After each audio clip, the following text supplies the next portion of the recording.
everyone, welcome back to the American Juche Study Group. I'm Noah Schenk, and I'm the founder of it.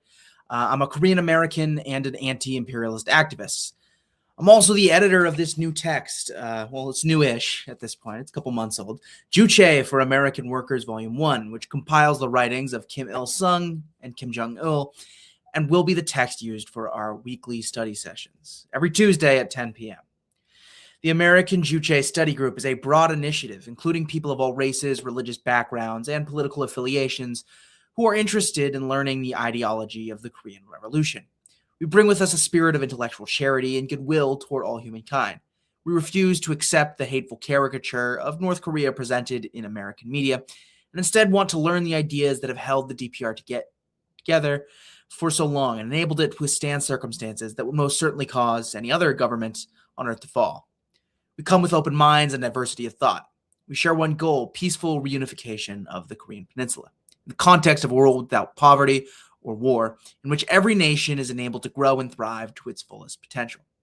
We ask that if you're studying with us today, you could please donate a small contribution of just $5. It would really help with not only this study session and producing texts like this that educate Americans about anti-imperialist ideology, but all of the actions that the Center for Political Innovation does. We do a lot of important work, not only around the Korean Peninsula, but around spreading anti-imperialist politics in the United States. It would really be super helpful if you could donate $5. I'd also like to remind you guys that these study sessions are public. You know, if you are so inclined and you feel you have something to contribute, or even if you just want to hang out, I guess, I don't know, you can follow the link that's in the chat and you can join live. So there you go. So this week we're going to be talking about we're going to be reading Talk with an American Evangelist, which actually comes from when Billy Graham, the famous televangelist, evangelical Christian. I don't know much about him. I'm not from a religious background, but I'm sure some of our members are much more familiar when he came to the DPRK. So that's actually the opening quote. "I warmly welcome you, Mr. Billy Graham, to my country. I am delighted to be making a friend of you, a celebrated American evangelist, after you have come such a long way to visit our country." Yeah, I mean, I think we can move on to the next slide because that's not much. But yeah, Kim Il-sung was welcoming Billy Graham. He came actually to the DPRK twice, once in 1992, and then he came back in 1994. Other people have pointed out it's a far cry from his son Franklin Graham, who's like an arch Zionist, a total warmonger. But Billy Graham, he actually sort of believed, what he was preaching. I think he was a true believer. He was a believer in spreading the gospel, and we actually have a recording of him talking about, which we'll play shortly. But the other quote is that we hope that DPRK-U.S. relations will improve. It is not impossible for two countries to become friendly. I believe that it is possible if the U.S. adopts a friendly approach towards us. He continues, "I think that the U.S. president and I can meet at an appropriate time and exchange opinions on improving relations between our two countries. If things go well, a new spring may begin in the relationship. I want you to convey that, what I have said to your president." Actually, Billy Graham, he gets a lot of credit for being a not only an important evangelist and somebody who was spreading the gospel to the northern half of the Korean Peninsula, but he was also somebody who was relaying messages, sort of acting as a middleman between President Clinton at the time and envoys to the Democratic People's Republic of Korea. In 1991, I believe it was both halves of the Korean Peninsula. In 1991, 1992, he gave a speech before over 1 million people in Seoul. And then, later he then went on to the DPRK and he went on a speaking tour, actually, which I feel like right now is an appropriate time. I think we can just listen to a little bit of what he had to say about, traveling to the Korean Peninsula. In America. And that gave me a wide opening for the gospel. And so the first part, I had 3 parts. The first part, I told a little bit about the early history of America and religious life in America and the impact and the great universities in the East that had been raised up as a result of Christian teaching. And then the second part was the impact of religion on America today. And I told them about what God was doing throughout the country today. And then my third point is, what is a Christian? And I spent more time on that than any other point. And I just preached the gospel. And I was going to do that. And then they said, well, we go into the students now. I thought that was it. We went in, and here was the hall, the lecture hall, jammed and packed with students and faculty. And I gave my address, and Steve Linton interpreted for me. And together, just like 1-2, we gave the gospel. It was a tremendous privilege that no one has ever had in 42 years. And then we went to the Catholic Church. And the Catholic Church was similar to the Protestant Church, except in the Catholic Church, the leader read a document that somebody had prepared for him, and he attacked the United States, and he attacked South Korea, and he attacked the various political things. And when I got up, I just gave them John 3:16 and the cross of Christ, because they had so many crosses in the building. I could just point to this incident and that one, and tell about the gospel all the way through. And nobody seemed to be offended. Of course, I didn't give an invitation to receive Christ, but I did have one man grip me on the shoulder, and he said, I found God. That's all the results I saw as far as I could see, but they'll be in the months and the years to come, because I was told that they're going to take my lecture that I gave at the university, and they're going to print it, and they're going to study it and restudy it and read it and reread it and print it and reprint it all over the country. And if that's true, they'll know how to find Christ. Because we were sowing seed, and that's the way I feel that I am. I'm a seed sower. I'm just throwing seed out, and it's up to the Holy Spirit to bring the fruit, and there will be fruit. In any event, it's a great privilege to be here with you, and I'm delighted to give you this little report of what God is doing in faraway places and closed places, how God opens them up in the most mysterious way, and how when we leave, we believe that God has worked. Yeah, and Billy Graham, he was a staunch anti-communist. This is not somebody who is like ideologically a communist who like decided to go to the DPRK. This was somebody who was just a Republican evangelical Christian. He went to the DPRK, and they opened the doors for him. I mean, they had built 2 large churches, they had built 2 large churches, one Protestant and one Catholic. And I believe at the same time that Billy Graham was in the DPRK, the Vatican actually sent us an envoy to convey a verbal message to the people of Korea. And this was part of, in the 90s, North Korea was not doing the best financially. You had the arduous March period, and part of their seeking foreign investment and, wanting to have an opening up was inviting people like Billy Graham in to speak. But what's funny is that Billy Graham actually had to apologize for that statement. You had various human rights groups, so-called human rights groups, so-called Christian advocacy groups, that came out and said that Billy Graham must have, he believed his lying eyes, and despite the fact that he saw that it was not illegal to be a Christian, he said that he didn't really see evidence of there being persecution of Christian, that people didn't really seem that very religious, and that a lot of them hadn't heard a lot of the ideas that he was espousing, but that North Korea was not so insecure that they were incapable of listening to that. And he was canceled. He actually had to apologize for that, which I find to be very funny. The so-called free and open West, couldn't handle that little break in propaganda. But I want to hear people's reactions to this talk. Yeah, Caleb, go ahead. I just want to give some background on Billy Graham. I want to first say that was not the first time that he had done that and gone to a socialist country, said that they are able to practice Christianity freely, and then come back to America and apologized. In, I believe, the early 80s, Billy Graham went to the Soviet Union. And he preached in the Orthodox Church in Moscow.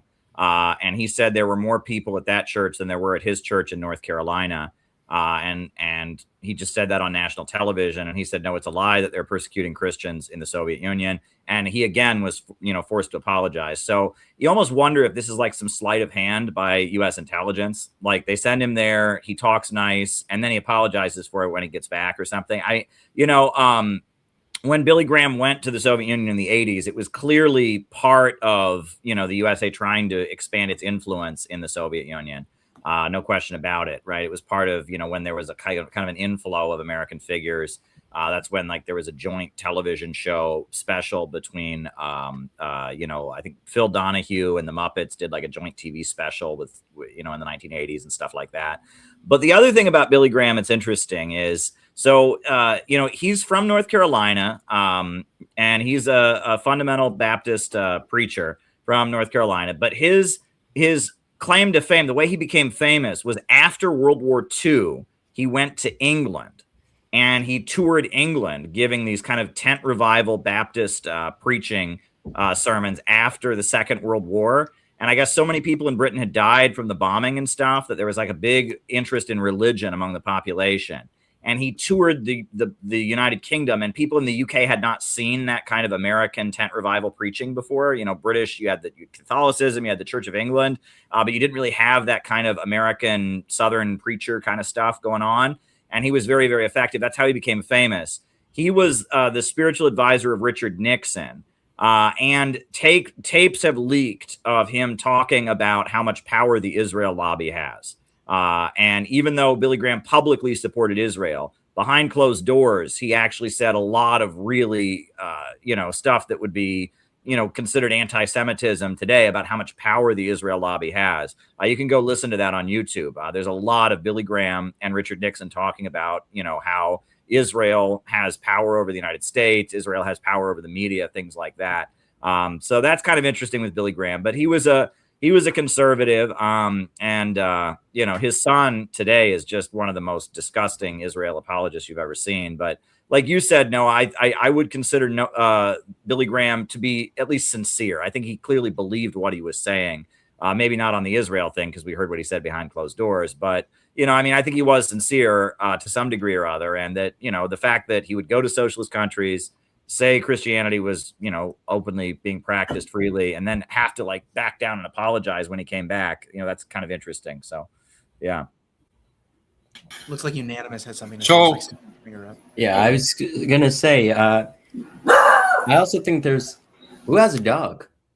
Just keep talking. It's I was gonna say. I also think there's a mosque in North Korea too, but I don't think there's that much of an Islamic history on the Korean Peninsula, so it's mostly for the diplomats of Iran. And it's interesting because North Korea and Iran are very close. North Korea was very close to Syria, the government of Syria. The families were very close. But yeah, it's amazing to me that North Korea let the Iranians build a mosque on their grounds, this,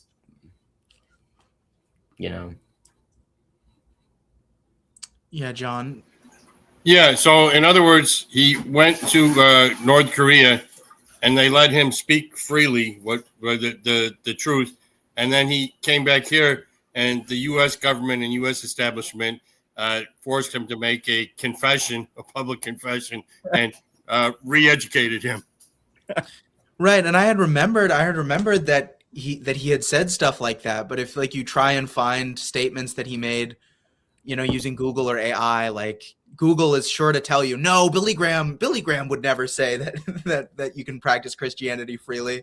And then you have to dig through archives of yes, he went to the DPRK, and then you have to dig through to find that recording, and then it's tucked away on a website related to his family, and it's just the audio recording. There's no video or anything like that, and it's really interesting stuff. And he talks about You know, it was his first time in Korea, and they were so welcoming. They let him stay in a mansion that is typically only reserved for foreign leaders. It was like diplomats from China would stay there, and diplomats from the Soviet Union would stay there. And they had like a special chef, and they would eat Korean food. How much he loved Korean food, and he would have kimchi with every dinner. You know, and he would just talk to them about you know, about being a Christian and stuff like that. And they seemed interested. And I think you know, it's really all fascinating stuff, but like it's like they don't want you to see it. It's interesting. They tried to make it, I think I read somewhere that they tried to make it seem like the Soviets, when he went to the Soviet Union to one of their churches, that this was like a sham church. Like, it's not a real church, it's just staged. Like, they always try to make it seem like the North Koreans and the Soviets have this magic power to like put together like they look at these countries like it's a Broadway production, like they're just putting on Broadway productions. Yeah, well, that's the attack that I always heard when I was in school on East Germany, because I took German class. That was I took German in high school. That was my foreign language. And so we had to learn a little bit about East Germany, even though a lot of it was propaganda. And the attack was like, oh, well, like the center of East Berlin was very, very nice. But like if you go out from the city center where people were actually living, it was not as nice as the city center, because they wanted it to be like a model city, but that was all a sham, and people were actually not living in good conditions. It's like, that's how every city is. You have a very nice city center where there's like shopping centers and there's like big buildings and stuff like that. And then where people actually live, it's not as nice. Have you been to New York City? Like, have you been to Boston? Have you been to Austin? Have you been to? That's how every city is. That's how cities work. Well, speaking of that whole thing, and that's always what you say when you come back from an anti-imperialist country. They say you only saw what they wanted you to see. You didn't actually see it. You know, I must tell the story. I've actually never been to Cuba. I was supposed to go to Cuba, and the week that I was supposed to go to Cuba, I got hired by Press TV, so I didn't end up going because it was a job. So, but my roommate at the time, who was an Occupy Wall Street activist, she went to Cuba. And she went to Cuba with the Venceremos Brigades. She absolutely loved it. And she came back and she loved Cuba. And then she went home to Thanksgiving dinner with her family. And they said to her, oh, no, you didn't really see Cuba. You only saw what they wanted you to see. And so the next year she went back to Cuba with the Venceremos Brigades. And she was going to see the real truth. She wasn't going to let him fool her that time. And she loved it even more. And she came back and told her family, no, I did see the real Cuba, and you're completely wrong. And I loved that. I thought that was really, really awesome. And still to this day, she's a very big supporter of Cuba. She was an Occupy Wall Street activist who I'm still in touch with. So there you go. I just wanted to share that story. Mm. Speaking of like so-called values that we pretend to really love, I think the next quote from Kim Il-sung is actually relevant to that. You say that you have realized in your stay in the DPRK that Americans too have things to learn here. I'm going to continue to read. It would be good if you take this opportunity to tour. It's on page 82 if folks want to follow along, by the way. It would be good if you take this opportunity to tour various places in my country and acquaint yourself with the reality here. In my country, there is no gulf between rich and poor as there is in the US and other countries which claim to be developed. I have heard that in the US, there are many people without shelter who sleep on the street or beg for food or money or are addicted to drugs or unemployed. You say that in your country, many people are unemployed and living outdoors or under bridges without shelter. You know this because you yourself live there. It is said that although the US is a developed country, there is a lot of crime there. When I met a home visiting Korean scholar who used to live in the US, he told me there are many robbers in America. You must always have $500 or so on you when you go out in the street so that you have some money to hand over immediately. Armed robbers, they demand it. Otherwise, you will be shot and killed.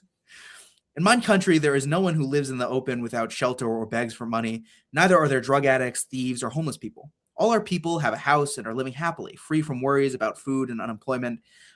There is no one who is particularly rich or poor. Everyone is equally well off. Now, there is some stuff about, Jessica, go ahead. Oh. You had something to say. Oh, no, you finish, and I'll make a point later.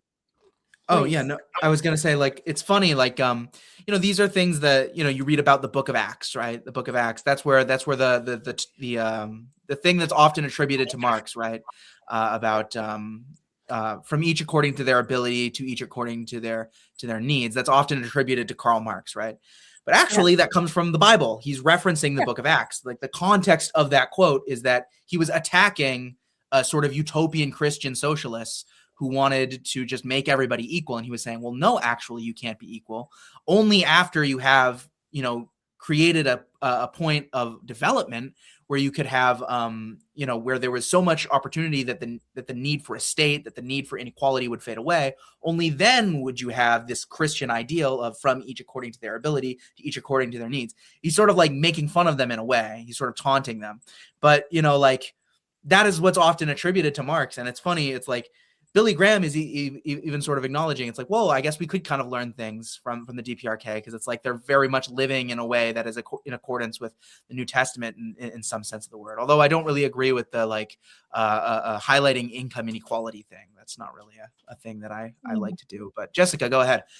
Yeah, I was just gonna say, like, because I was in Germany and I decided to go and do a pilgrimage.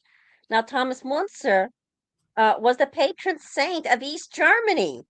Okay, so here you have this nonsense, right? Where they would say, "Oh, in West Germany, that's they're religious in West Germany, but East Germany, oh, they're atheists and they attack the church." But in fact, West Germany didn't have a patron saint.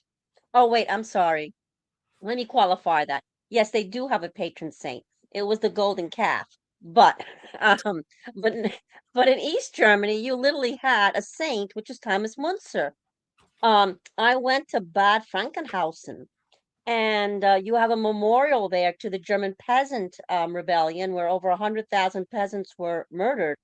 And this is dedicated, by the way, to Thomas Müntzer, who was a proto-communist in Germany.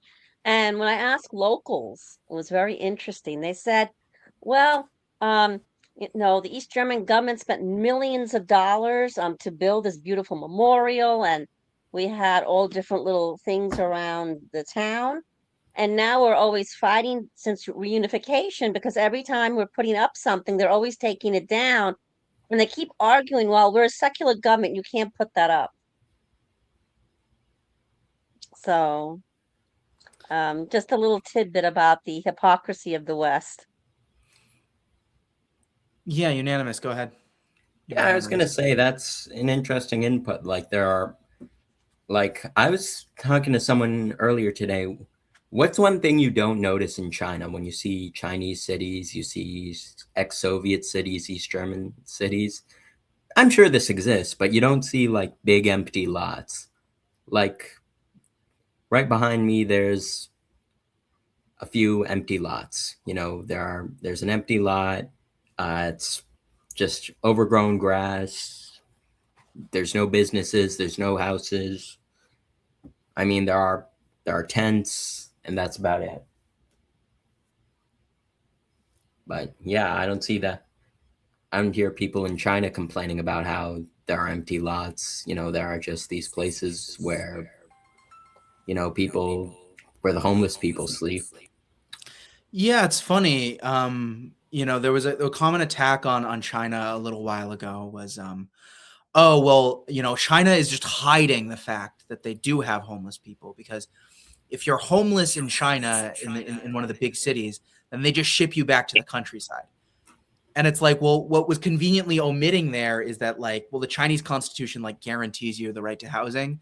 And that a huge part of the Chinese Revolution was a massive land reform where peasants were given plots of land on the, in the countryside. And so, yeah, if you moved to a city to try and find economic opportunity and you were down on your luck and you were, stuck in the city, yeah, they would ship you back to where you had a house and you had land so that you could go be with your family and your family could take care of you. That's not the same thing as what we do in the US where they're trying to make it seem like it's the same thing. They just move the homeless people from place to place to place. It's not the same thing. There's a lot of that false equivalency sort of thing. No, I had a similar experience. There was a guy from Belarus, and I remember I encountered him. I was selling a newspaper or something, and he said to me, he said, Alexander Lukashenko, he says there's no homelessness in Belarus. That's bullshit. You know what they do? They just put all the homeless people in mental hospitals. And I said, well, aren't you guaranteed housing in Belarus? And he said, yes. I said, so if you're still homeless and you're guaranteed housing, you probably are crazy. And he paused for a minute and he said, yeah, that's probably true. It's interesting. There's a guy who's running for mayor of LA. You've seen him. He's an ex-reality star. I don't know if any of you guys follow the LA mayoral race. Looks like all the candidates suck. But one of them was saying like, we should just start throwing the homeless people in mental institutions. That's part of why we had a homelessness crisis. And it was because like we closed down all these state and federally owned mental institutions. Well, that's part of it. Actually, that's not true at all. I worked with the Census Bureau for more than 20 years. What it is that people just happen to see people who are drug addicts and people who are mentally ill on the streets. If you are, the number one group who are homeless in the United States are the elderly, beginning with elderly women, then elderly men, Black women who work with children, white women, drug addicts, and mentally ill. They're not even in the top 10 anymore, and they haven't been for a long time. The issue is that if you're a woman with children, you're not going to go beg on the street. You're not going to make yourself out there, because if you do, the state will take your kids away, and your kids can be gone. In New Jersey, many children are just gone. They don't even know what happened to them once they get into the foster care system. They probably were sex trafficked. If you're an elderly woman or man, you can be put into an old person's home. So it's really an issue. So it's just we don't see these people. In the case of people who are mentally ill or who are drug addicts, the state encourages them. They don't get arrested for being loud and in your face. And this is done on purpose to give this false impression that people who are homeless in the United States, they all have drug addiction problems and they all have mental health problems, when in fact, like I said, they don't even come up to the top 10% of the top 10 of homeless people. And quickly, I was in Belarus, and it's true, I didn't see any homeless people. And yet when I was in Poland has a homeless problem. Now, when you ask the Polish government, all the people who are homeless, they're all Ukrainian refugees and they're all alcoholics. I didn't find that to be the case at all. I found that most of the people who were homeless were elderly, which was really shocking to me. And I was told that a lot of these elderly people, they didn't have enough to live on because of their pension, so they sold their homes. And so what happens then, at some point that money runs out and you become homeless. So anyway, I have just wanted to bring up that I didn't see any homelessness at all in Belarus, unlike Poland. I have one thing, and then I wanted to pivot. I was gonna say, yeah, one thing I noticed that when I was in Russia is there in any country, any anti-imperialist country, you will run into occasionally the kind of person who's been completely brainwashed by Western media, right? And they think that the West is a paradise. And there are certain people, it's like you would explain to them that homelessness exists in the United States and they would not believe you, right? Because America is so wealthy. Why would there be homeless people? Like, that's just something that the government made up. And I've read that actually, during the latter part of the Soviet Union, like when communist delegations would like come to the Soviet Union, right? And, they would say, oh yeah, in America, we have huge problems with homelessness. And like the police, they just like beat you up for no reason. Like people would be like, yeah, you actually believe that?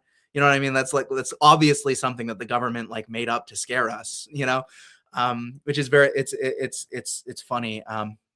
It's funny and it's sad in a lot of ways.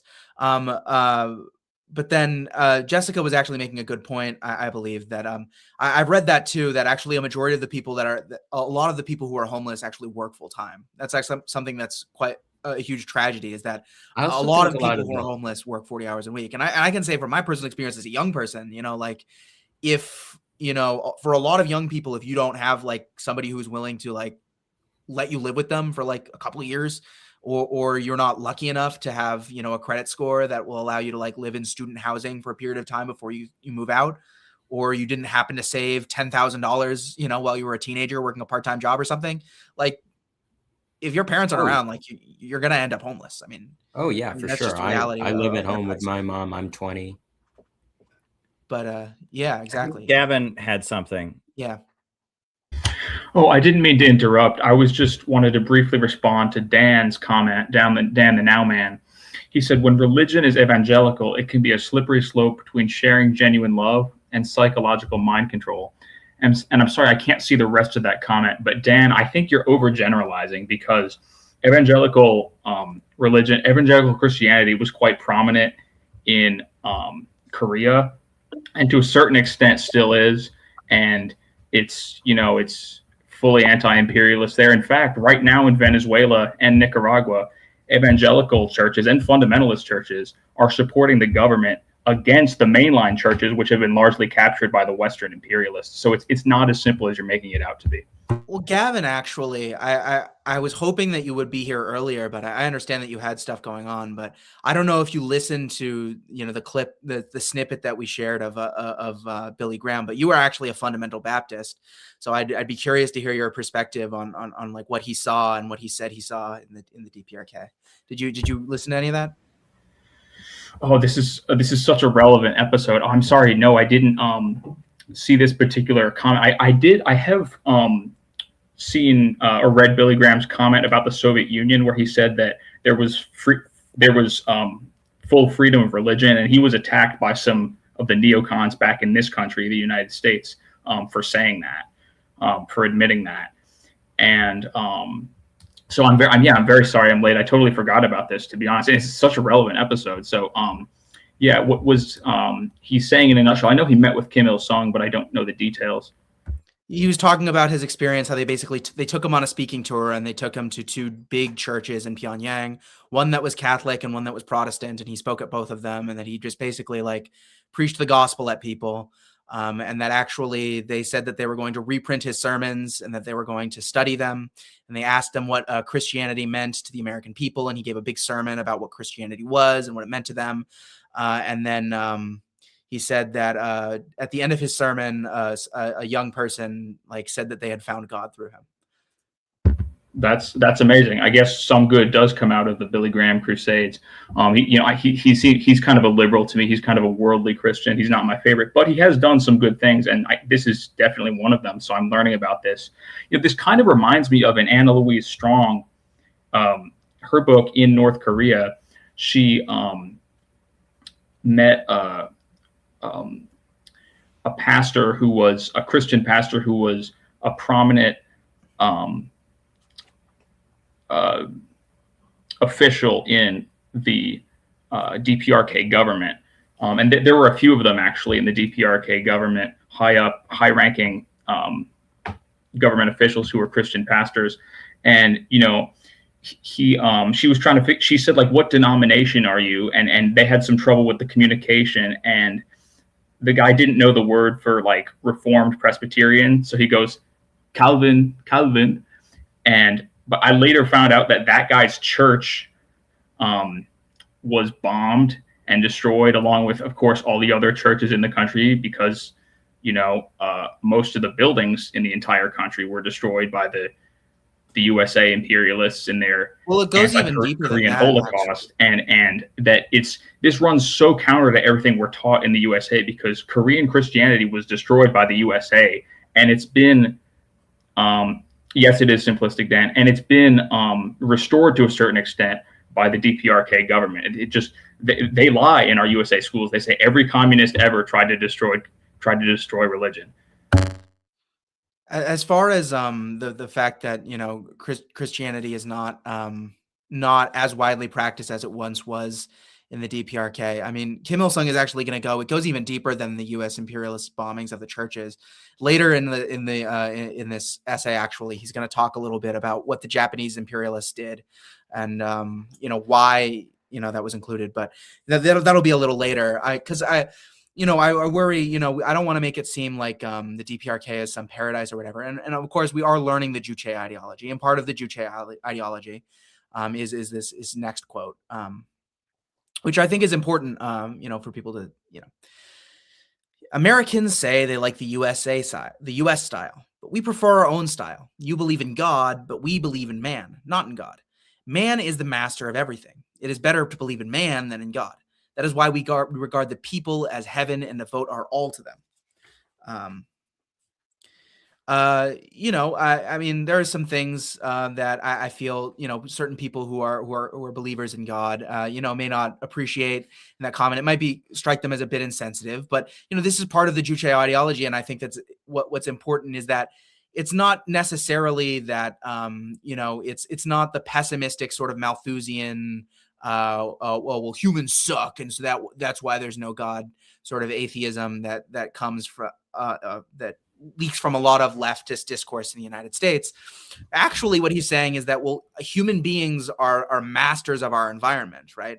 And that you need to have faith in humanity's godlike potential. And in some ways, he was saying that they reject materialism. He says that because we have faith that human beings are the master of everything, that human beings are so unique and that they can change their environment, and that's such an important thing for us to understand. And that if we regard our people as sacred and we try to make their lives as best as possible and improve them, then in some ways that's better than just having faith, right? He's saying that in some ways we're living truer to Christian values in spite of the fact that we're atheistic. I feel folks probably have comment on this or pushback on this.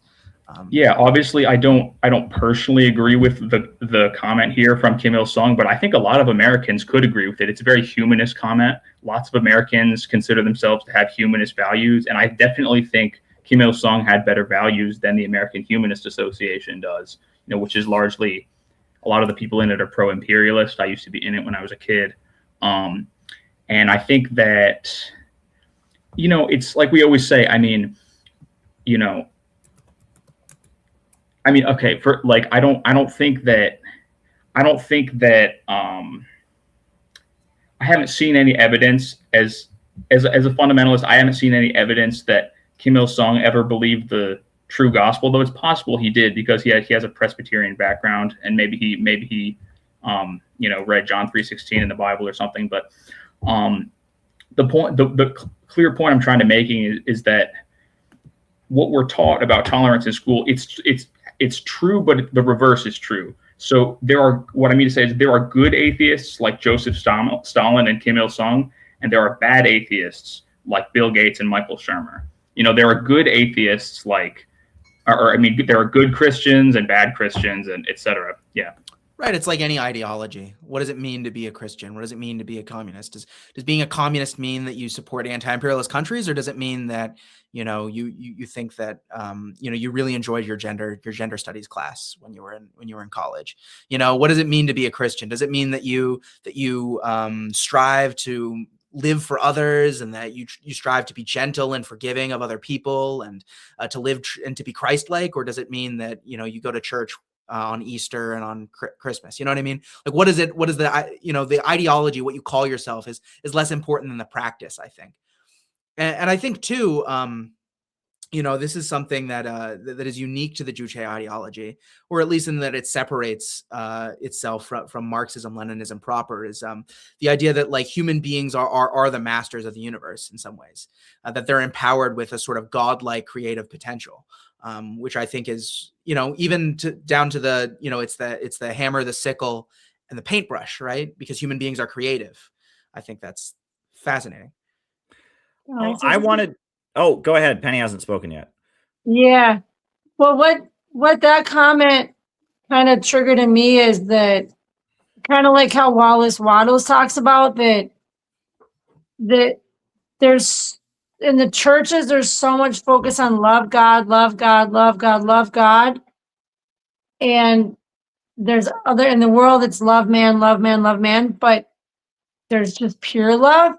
And if you there's so much evil that can be done by those who claim to love God.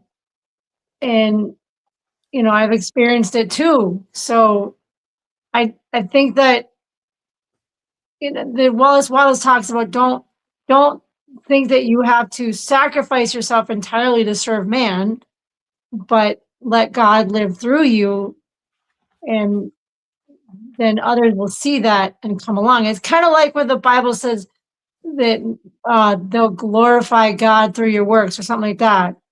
And so I think you don't want to be so heavenly minded that you're no earthly good. You have to take care of the world and the people, and not, you know, not just say, well, God cares. Like in James, it says, don't just, you know, say be well and good and say a prayer for them. Actually feed and clothe your brother and visit him in prison. And I think the Zionist ideology also pushed that there's nothing Christians can do.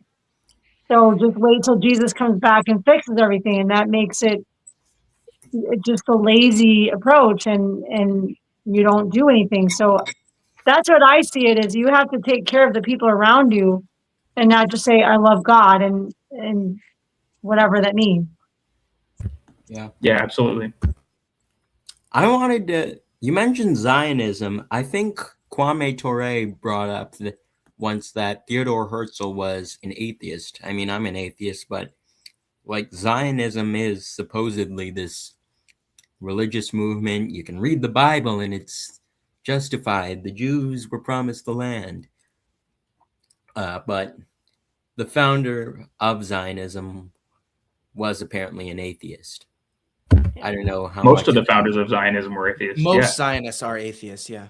If you press them, yeah. Yeah, I don't know. I thought that was just something people said. Like, there was a joke on this show called House, like where Dr. House was saying, half the Jews I know are atheists.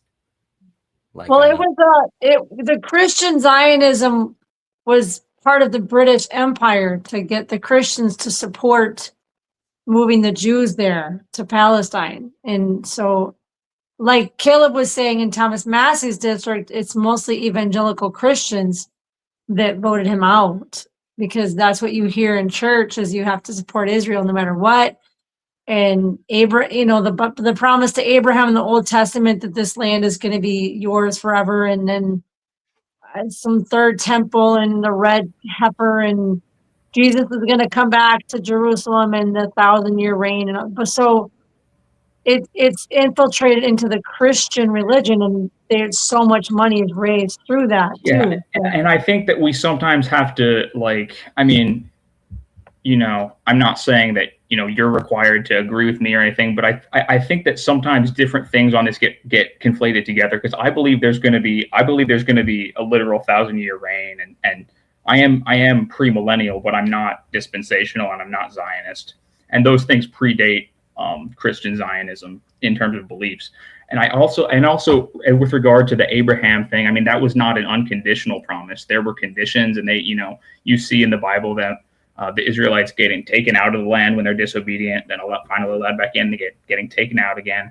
And of course, they were expelled ultimately when they rejected Jesus. But that's really kind of a whole nother topic than for today. But yeah, I mean, any imperialist ideology is going to use whatever existing religions and secular movements at its disposal to that's another thing to reinforce itself. I grew up around a lot. Hold on.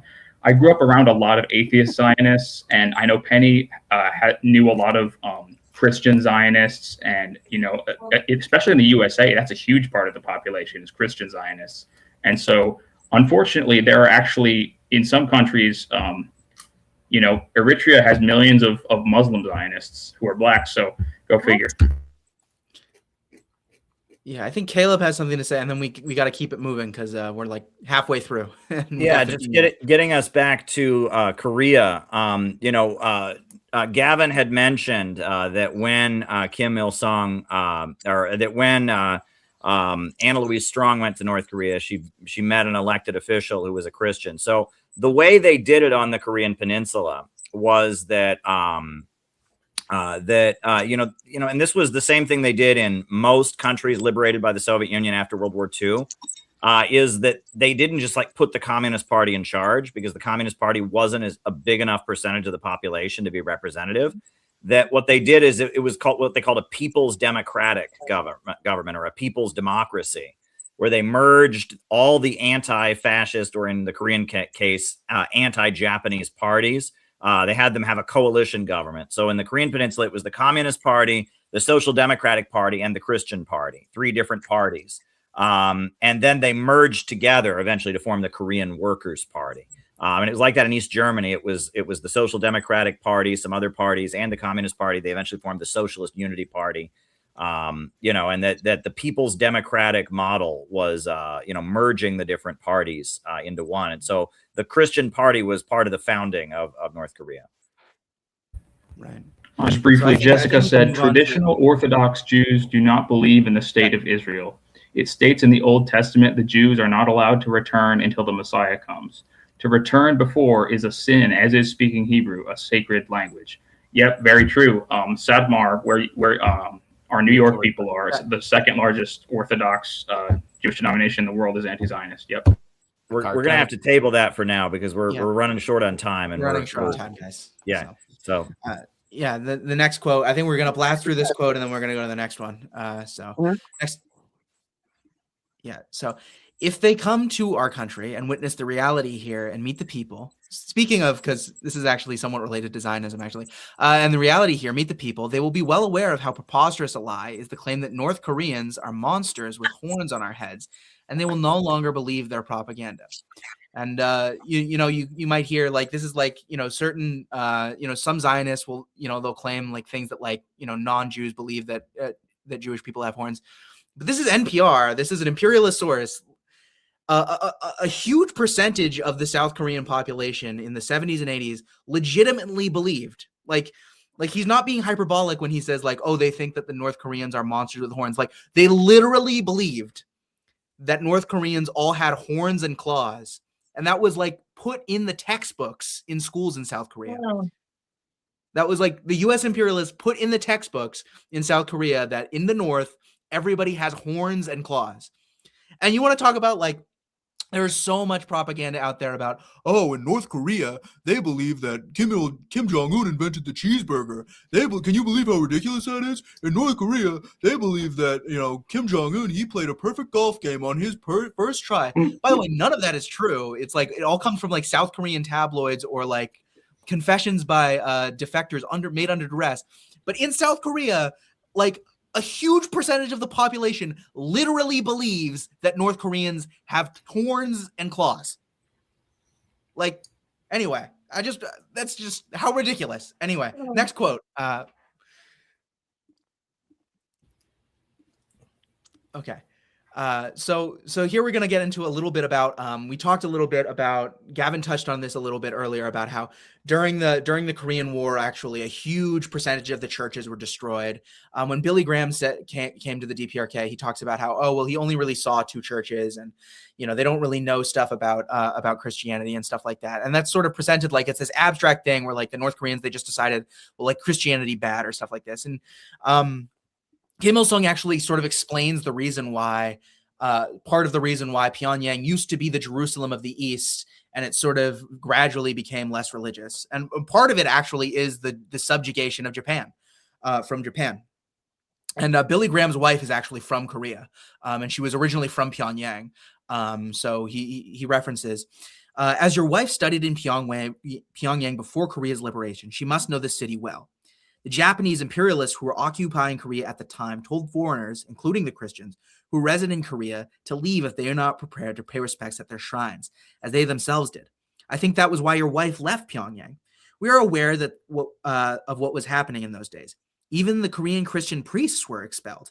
The Reverend Kim Sung-irak, whom I know well and was exiled from Pyongyang and went to the U.S.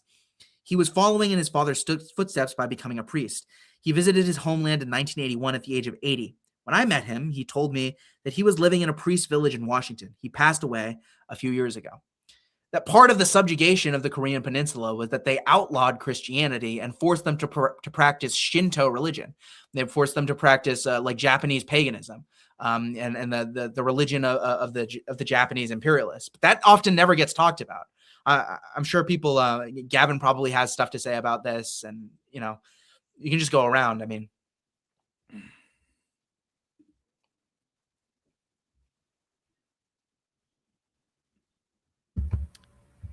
Yeah, I mean, that's a really good point. Nobody thinks of the Japanese Empire as being anti-Christian. It's always the anti-communist Red Scare propaganda that we're given that overshadows that.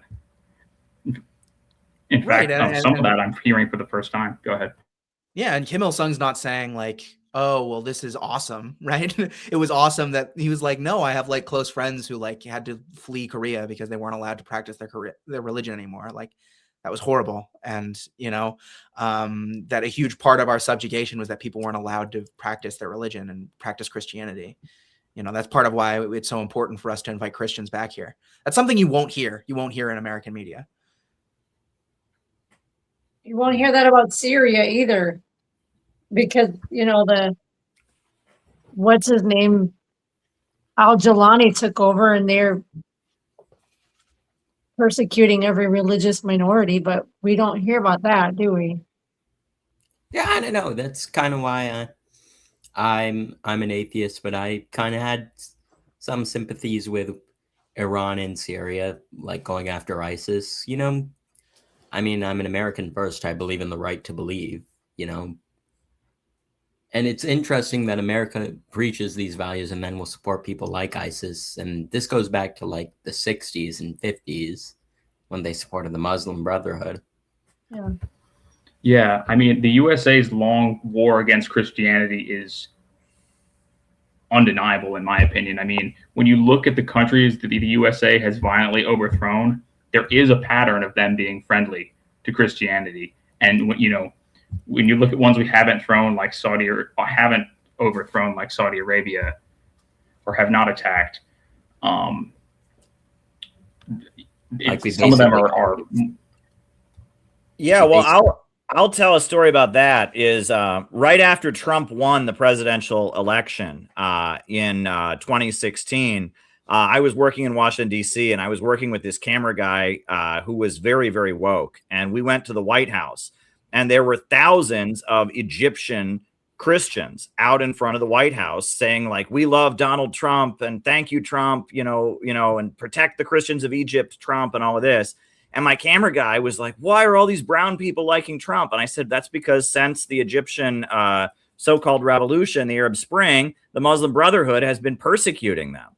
And he's like, yeah, but they're brown. They should not like Trump. And I said, yeah, but Trump is critical of U.S. support for the Muslim Brotherhood. And I said things, about that. And I had to explain that to my camera guy who just couldn't, it just didn't fit, what he understood, that all these brown Egyptians liked Trump. Well, it was because U.S. foreign policy was backing the Muslim Brotherhood that was terrorizing the Coptic Christians of Egypt. That was something I think a lot of Zionist sources did bring up as why. Like, I think there's a PragerU video talking about the Coptics. It's interesting because I think Sudan, they tried to break this was a very much an Israeli thing. They wanted to break South Sudan, the mostly Christian South Sudan, away from North Sudan, which is like, I don't know if they're Arabs. They're Arabs, but they're like African Arabs. I haven't really looked into it, but they're Muslims. They speak Arabic, and Israel wanted the South Sudanese Christians to basically break away. I think Sudan was basically in this horrible civil war for the better part of its independence. Like, it was the Muslims versus the Christians. Well, you're right. You're right, Rick. Go ahead. Yeah, they always try to make it seem like it's an ethnic conflict, and they sort of obscure the reality that it's imperialism. And I remember they taught us about this conflict in like 7th grade, and like it was this amazing humanitarian struggle or something like that. And you know, they just conveniently omitted all the like the geopolitical tensions and stuff like that. It's just, oh, these like lovely Sudanese Christians, they just want to come here because the Muslims are just so mean. You know, Gavin, you had something to say. Just say that, yeah, those are definitely fair points, Richard and Noah. And I think Zionists look for any excuse to criticize Muslims, and that's more what the Zionists' brief defense of Coptic Christians was about than anything. But I could be wrong.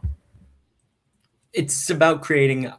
It seems like it's about creating instability among Arab countries. Like, yeah, absolutely. They don't want anyone who's strong and powerful enough to take them down. That's why I think early on they were supporting the Muslim Brotherhood in Egypt, because this was in the 60s, and Egypt was the big country that was going after Israel under Nasser. Well, anyway, back to Korea. I mean, but you'll notice you never hear you don't hear these people crying about how Japan should pay reparations to all of the churches that, you know, that were destroyed and stuff like that. There's no Victims of Japan Institute that talks about how you know, you don't have conservative commentators talking about how, you know, the Japanese imperialism was a plot by certain ethnic groups to wipe out the Christian minorities and stuff like that. But communism is, and the reality of the situation is that, you know, like the DPRK, I mean, yeah, they have an atheistic ideology, right? I mean, maybe they're not the most welcoming of religion that you could possibly be, but yeah, they were, that part of the subjugation of the Korean Peninsula was the outlawing of Christianity. And they've done their best to try and preserve Christianity in some form or other to the best of their ability, in spite of the fact that it was the United States' bombing campaigns that destroyed the majority of the churches there. And it was the Japanese who outlawed and expelled many of the Christian missionaries in the first place. So yeah, I think we can move. Oh, go ahead. I just want to say something. I mean, it was a strategic point to bomb those churches because you have the myth of the Christian, you know, the European Christians and the U.S. is a Christian nation. It didn't want a situation where Americans would see Koreans as Christians, right? So it's the idea of demonizing them as people who are atheistic or, you know, practice satanic non-Christian beliefs. So I mean, it wasn't just some random bombing. The United States government literally was aimed at destroying those churches. It's the same thing in Israel. It's a policy to destroy Christian churches, so that there will not be a Christian presence, and then they could argue, oh, it's all those evil Muslims, because they do not want Americans and people in Europe to have any compassion towards other fellow Christians. That's a good point, Jessica. And actually, the USA's aerial bombardment in the early 1950s did leave some of the Buddhist temples alone. Yeah, like why? Because again, by design. Yeah, you know, it's interesting that you bring up the Christians in Korea, because, you know, my grandmother's roommate is a conservative Christian, and he has one of these calendars, and you know, they're like, pray for this dissident, and some of them were like people who were locked, Christian priests or pastors who were locked up in China and North Korea.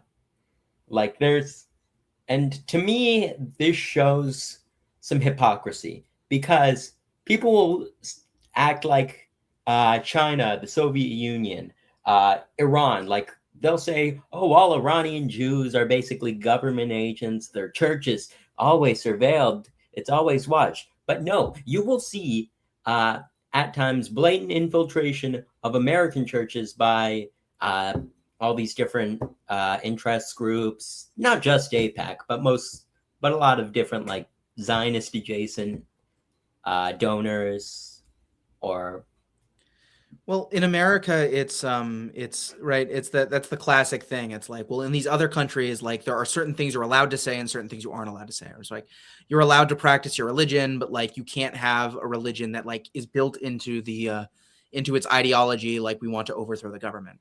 And like in America, it's like, well, we have freedom of religion, but like if you get too big and you're too illiberal and too dissident, like we will destroy you.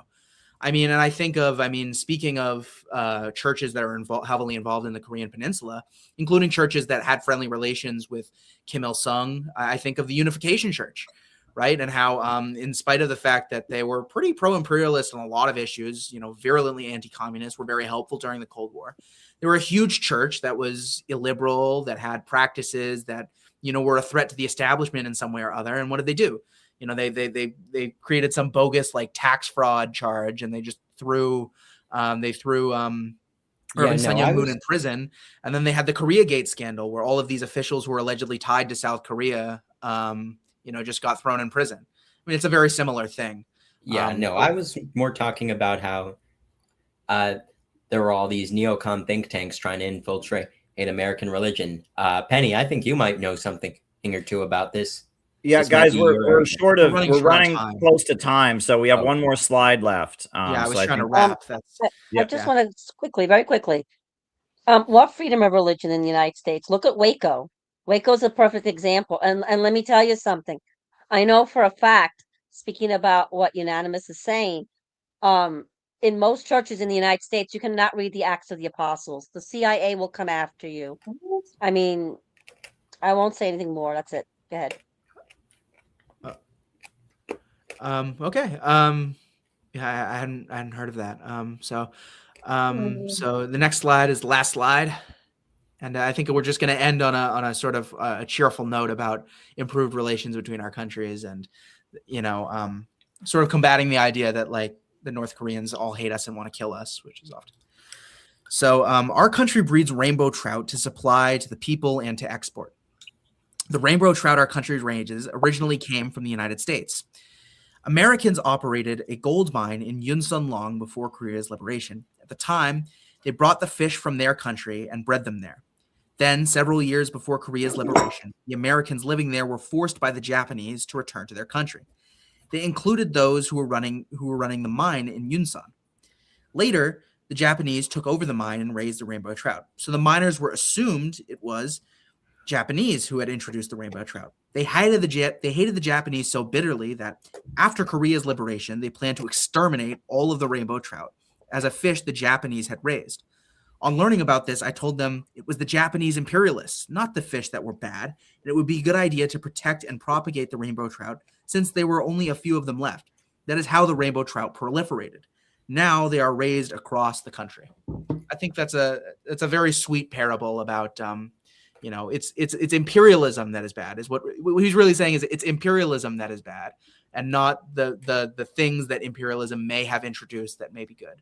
Right? It's imperialism that is bad, not evangelical Christianity is bad. It's imperialism that is bad, not Americans that are bad. I think that's a very sweet little parable. So I think we can end on that. And I just want to say one last time, I'd like to remind people that, you know, publishing these books and doing all the work that the Center for Political Innovation does is not cheap and it's not free. So if you'd like to support our work, we would really appreciate it if you could just give $5. The link is in the chat. You'll be able to donate. Thank you. So somebody else had something to say, and then we can wrap. Who had something? I heard somebody chime in when I was talking. Okay. I was just going to say that before we go, before we play the closing music, I did want to play the video of Penny talking about Kim Il Sung at the University of Minnesota. So we'll put that on. And I'm sorry, can I say something very quickly? Yes, you I was can. trying to get someone on the call tonight, but he couldn't get on. And so he had been, he's Australian, and he had been to North Korea and with a pastor. And he goes to North Korea every year and he brings Bibles. And the North Koreans, they welcome him. And I had asked a friend, that same friend, if there was any issue. And they're like, oh, no, they know that he's not involved in any color revolutions. He's a true man of God. And I can vouch for the fact that he really is. So just wanted to bring that out there, that they do allow evangelicals to come into the country and give out Bibles and preach. Amen. Very good. So now we can show Penny doing her amazing outreach that she does. And just a reminder to donate, guys, because what Penny does, it takes a lot of time, and it would really be helpful to be able to facilitate her to do that.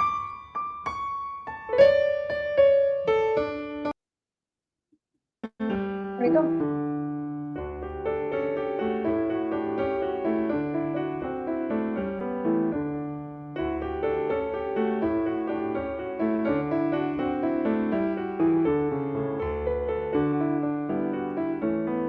You ever seen this flower? Thank you. Yeah. Hi, how you doing? You ever seen this flower? No. It's called Kim Il Sungya. Find out all about it. Hello. Have you seen this flower? Have you seen this flower? I think so. You can't get it in America.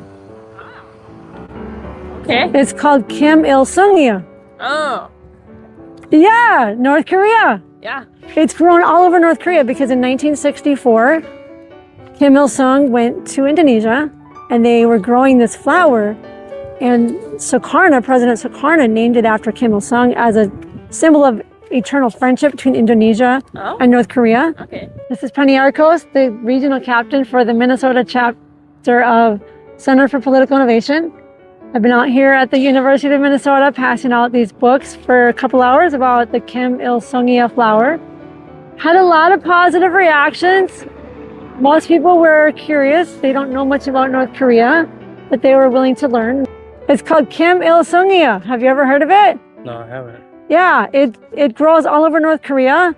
In 1964, Carl Ludwig was growing it in Indonesia, and Kim Il-sung visited Indonesia and saw how beautiful it was. And so Sukarno, the president, decided to name it after Kim Il-sung as a symbol of eternal friendship between Indonesia and North Korea. And shortly after that visit, America overthrew Indonesia. Hello. Have you ever seen this flower? No. It's called Kim Il-sungya. CIA gave the information to the military to slaughter thousands of Chinese ethnic people and the supporters of Sukarno, because he had been a populist leader. He built infrastructure in schools and wiped out illiteracy. Obama's mother brought him to Indonesia, where he married his stepfather, and they were part of this slaughter. What organization is this? Center for Political Innovation. All right. Have you ever heard of it? Left wing, center, right wing. Well, we are innovationists, so we don't claim left wing, right? We claim that we want a government of action that fights for working families so that nations can develop and trade with each other instead of having forever wars. And we can break free from the world that's run by Wall Street and London and have innovation for everyone. Siblings might support it. Okay. Because they're kind of... This is a monument they built in Senegal for their struggle, for their freedom against the colonialism, when they broke free of colonialism. And they made a monument in Senegal for their independence. They supported the Black Panthers and Cuba.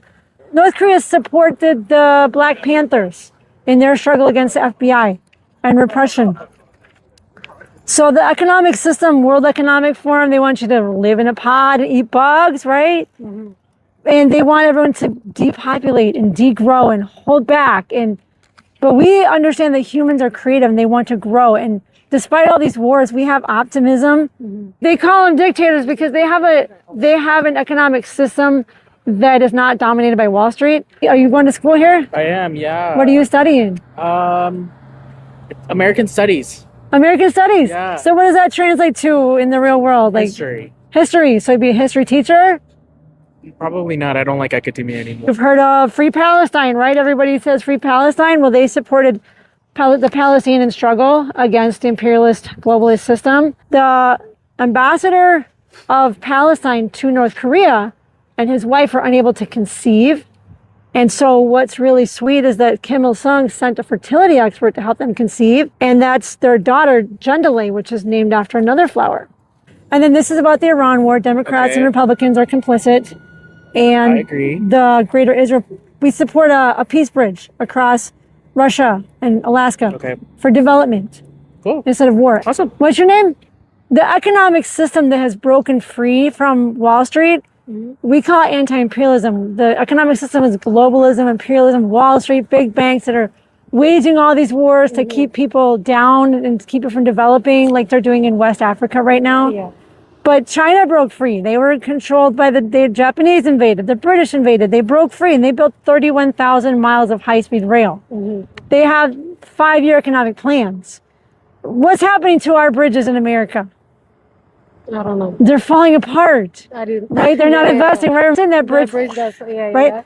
The Kerch Bridge from Russia to Crimea, it's indestructible. No matter how much Ukraine tries to destroy it with bombs, it's indestructible.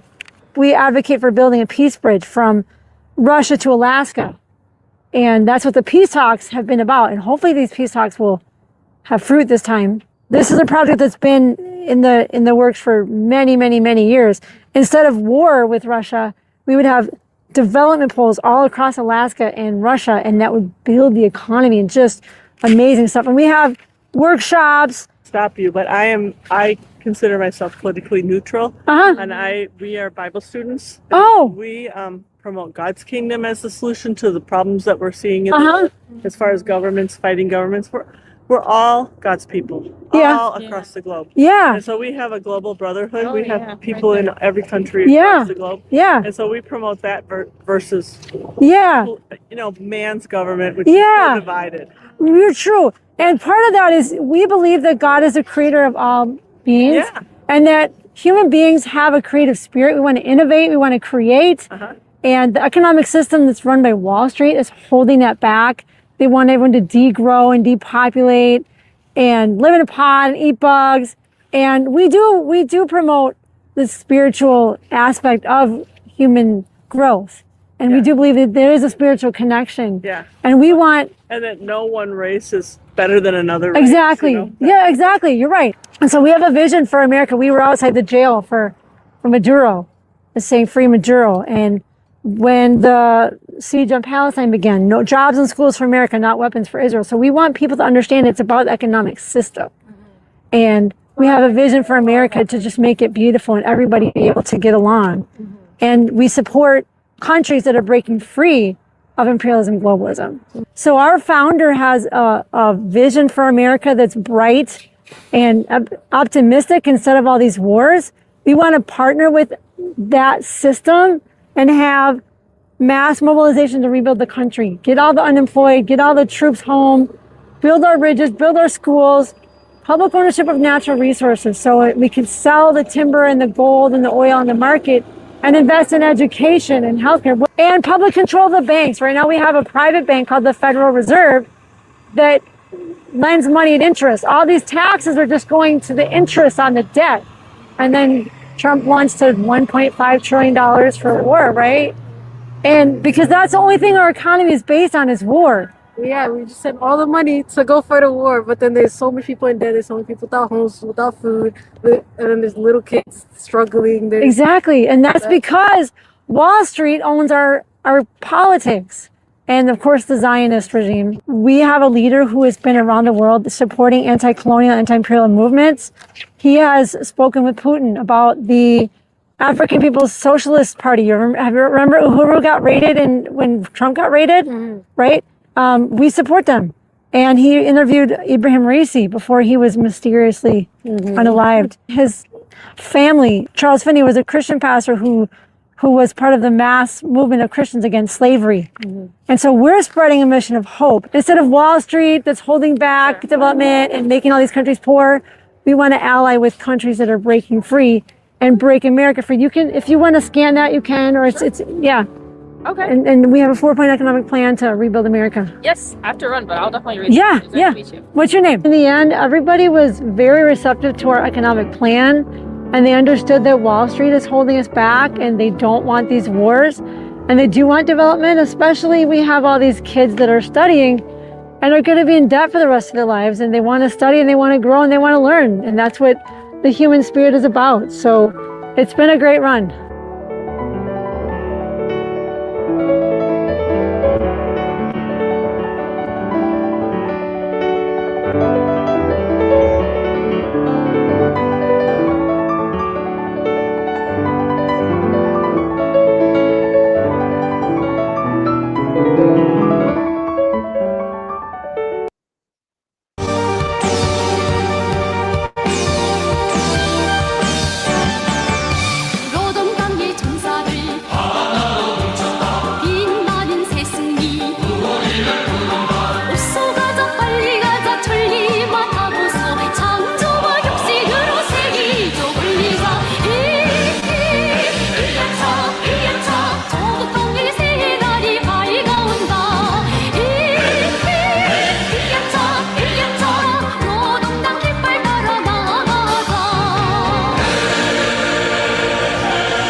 Thanks again, everybody.